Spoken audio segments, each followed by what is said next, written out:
ചേച്ചിയുടെ യൂട്യൂബ് ചാനലിലേക്ക് സ്വാഗതം. ഇപ്പോൾ മലയാളം സീസൺ 7 81ാമത്തെ എപ്പിസോഡിന്റെ റിവ്യൂ പറയാനായിട്ട് ഞാൻ വന്നിരിക്കുന്നത്. 81ാമത്തെ എപ്പിസോഡിന്റെ ആരംഭത്തിൽ കണ്ടത് അനീഷ് അനുവിന് പുതപ്പ് കൊണ്ടുകൊടുക്കുന്നതും തലയണ കൊണ്ടുകൊടുക്കുന്നതും അനുവെ എഴുന്നേക്കൂ, ഇവിടെ വന്ന് കിടക്കൂ, കാല് കൊച്ചി പിടിക്കും, തണുപ്പാണെന്നൊക്കെ പറയുന്നതാണ് നമ്മൾ കണ്ടത്.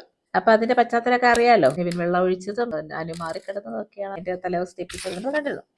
പിന്നെ ബിഗ് ബോസ് പാട്ടിട്ടു, എല്ലാവരും ഡാൻസ് കളിച്ചു, അനീഷിന്റെ സുപ്രഭാതം കേട്ടു. പിന്നെ അങ്ങോട്ട് വഴക്കായിരുന്നു. അനുവസല് കഴുകുന്നില്ല, പിന്നെ നെവിൻ കഴുകാൻ പറയുന്നു, അക്ബർ കഴുകാൻ പറയുന്നു, ആര്യൻ കഴുകാൻ പറയുന്നു, അനു കഴുകത്തില്ല എന്ന് പറയുന്നു. ആകെപ്പോടെ ഒരാളി പുളിയായിരുന്നു ബിഗ് ബോസ് ഈ എപ്പിസോഡ് കണ്ടപ്പോഴത്തെ. ആരും ഡ്യൂട്ടി ചെയ്യുന്നില്ല. 20 ദിവസമല്ലേ ഉള്ളൂ. അപ്പൊ എല്ലാവർക്കും ഒരു കോൺഫിഡൻസ് എത്തിയെന്ന് തോന്നുന്നു. കാരണം ഇനി ഞങ്ങളെ ജനങ്ങളൊക്കെ പിടിച്ച് നിർത്തും, വെളിയിൽ ഓട്ടുണ്ടെന്നൊക്കെ എന്തോ ആയിരിക്കും. ഭയങ്കര പ്രശ്നങ്ങളാണ്. ഒരു ബിഗ് ബോസ് വീടിൻ്റെ ഒരു വീടെന്നേ നമുക്ക് പറയാൻ പറ്റത്തില്ല. എന്തൊക്കെയോ പറയുന്നു, എന്തൊക്കെയോ ചെയ്യുന്നു, എന്തൊക്കെയോ കാണിക്കുന്നു. അതുപോലെ 2 ടീമായിട്ട് കുക്ക് ചെയ്യുന്നു. അപ്പൊ ഇതുവരെ അങ്ങനെ ഒരു ബിഗ് ബോസ് സീസണിൽ ഞാൻ അങ്ങനെ കണ്ടിട്ടില്ല. ഇനി എൻ്റെ മിസ്റ്റേക്കാണെന്ന് അറിയത്തില്ല. യഥാർത്ഥ ആൾക്കാർ കുക്ക് ചെയ്യുന്നു, അത് കഴിഞ്ഞ് ആദില, നൂറ, അനു കുക്ക് ചെയ്യുന്നു. ഇങ്ങനെ ഇത് മുന്നോട്ട് പോകുന്ന തരത്തിൽ. അതിനിടയ്ക്കൂടെ ഷാനവാസ് അനുവിൻ്റെയും ആദിലയുടെ നൂറയുടെ സൈഡ് പിടിച്ച് പറഞ്ഞു. നെവിൻ ഉൾക്കാടൻ റാണി കുലസ്ത്രീ എന്ന് അനുവിനെ വിളിക്കുന്നു, ആർട്ടിഫിഷ്യൽ കുലസ്ത്രീ എന്ന് വിളിക്കുന്നു, എന്ന് വേണ്ട ഒരു ബഹളം തന്നെ. ഉടനെ തന്നെ ഭയങ്കര പ്രശ്നമായി. ഇപ്പം നെവിൻ പറഞ്ഞു ഓക്കെ അവർ കുക്ക് ചെയ്യട്ടെ. അപ്പം അങ്ങനെ പ്രശ്നം. ഇപ്പം നെവിനാണ് അവിടെ ഇരുന്ന കുറേ സാധനങ്ങൾ എടുത്തുകൊണ്ട് പാലോ ഏതാണ്ടൊക്കെ എടുത്തുകൊണ്ട് പോയി. അപ്പം ഷാനവാസ് അത് കയറി പിടിച്ചുകൊണ്ട് പാല് പൊട്ടി ഷാനവാസിൻ്റെ പുറത്തോടെ വീണു. പിന്നെ കവറെടുത്ത് എറിഞ്ഞു. എനിക്കറിയത്തില്ല. ഷാനവാസ് ഉടനെ അവിടെ തറയിരുന്നു, കിടന്നു. കൺഫെഷൻ റൂമിൽ കൊണ്ടുപോകാൻ പറഞ്ഞപ്പോൾ എല്ലാവരോടും അത് നോക്കി നിന്നു. അനീഷ് കിടന്ന് വഴക്കുണ്ടാക്കും, അക്ബർ പോയി പിടിക്കും, അതിലെ നൂറാനും കൂടെ പിടിക്കാൻ സമ്മതിക്കുന്നില്ല. ഒരു നാടകമായിരുന്നു. എല്ലാവരും വളരെ ഗംഭീരമായിട്ട് അഭിനയിക്കുന്നുണ്ട്. എനിക്ക് മനസ്സിലായത് അതാണ്. ആരും ഇതിൽ മനസ്സിൻ്റെ ഉള്ളിത്തട്ടിയൊന്നുമല്ല പറയുന്നത്. എല്ലാവർക്കും ആ കപ്പെന്നുള്ളൊരു ചിന്ത വരുന്നത് കൊണ്ട് എല്ലാവരും ആർട്ടിഫിഷ്യലായിട്ട് കുറേ അഭിനയങ്ങൾ കാഴ്ചവെക്കുന്നതായിട്ടാണ് എനിക്ക് തോന്നിയത്. ഉടനെ ഷാനവാസിനെ കൺവെൻഷൻ റൂമിൽ കൊണ്ടുപോയി ആശുപത്രിയിലോട്ട് പരിശോധിക്കാൻ കൊണ്ടുപോയി. ഉടനെ നെവിൻ തന്നെ ഉടനെ ഡ്രസ്സെല്ലാം പാക്ക് ചെയ്ത് പോകാനായിട്ട് നല്ല ഡ്രസ്സൊക്കെ ചെയ്ത് വന്നു. ആകെപ്പാടെ കോളം. അതിനിടയ്ക്കൂടെ ബിഗ് ബോസ് ഗ്രാൻഡ് ടു ഫിനാലയിലെ 5ാമത്തെ ടാസ്ക് കൊടുത്തു.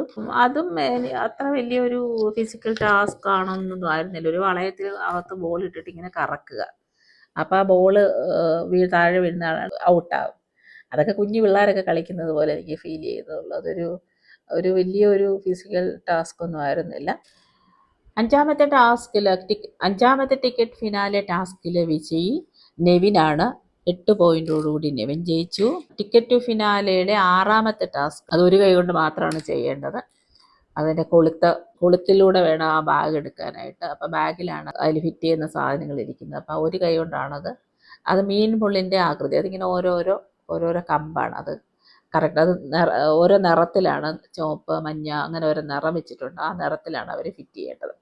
അപ്പോൾ അതിലെ വിജയി അനുവായിരുന്നു. അപ്പോൾ അനു ആദ്യമായിട്ടാണെന്ന് തോന്നുന്നു ഇത് ഇങ്ങനൊരു ടാസ്കിൽ 2ാം സ്ഥാനം കരസ്ഥമാക്കുന്നത്. വലിയൊരു ഫിസിക്കൽ ടാസ്ക് ആയിരുന്നു എന്ന് ചോദിച്ചാൽ ഫിസിക്കൽ ടാസ്ക് ഒന്നും ആയിരുന്നില്ല. ബിഗ് ബോസിൻ്റെ ലെവലനുസരിച്ച് അതൊരു സാധാ ഒരു ടാസ്ക് പോലെ ഫീൽ ചെയ്തു. ഇതൊക്കെ കുഞ്ഞു പിള്ളേർക്കൊക്കെ ചെയ്യാൻ പറ്റുന്ന പോലെയാണ് എനിക്ക് ഫീൽ ചെയ്തത്. എനിക്കറിയത്തില്ല. ഞാൻ അതിൽ നൂറ അനുമോൾ എന്തൊക്കെയോ പറയുന്ന, ആര്യൻ നൂറയുടെ വയറ്റിൽ നോക്കിയെന്നോ, അപ്പം നൂറ ചിരിച്ചെന്നോ, അപ്പം അതിൽ നൂറയും കൂടെ കിടന്ന് വഴക്കുണ്ടാകുന്നു. എനിക്കറിയത്തില്ലേ ദൈവമേ. 81 ദിവസം താമസിച്ചല്ലേ. അപ്പം അങ്ങോട്ടും ഇങ്ങോട്ടൊക്കെ അവർ ചിലപ്പം അറിയാതെ അറിഞ്ഞൊക്കെ നോക്കുമായിരിക്കും, നമുക്കറിയത്തില്ല. അപ്പം അത് ഭയങ്കര പ്രശ്നം.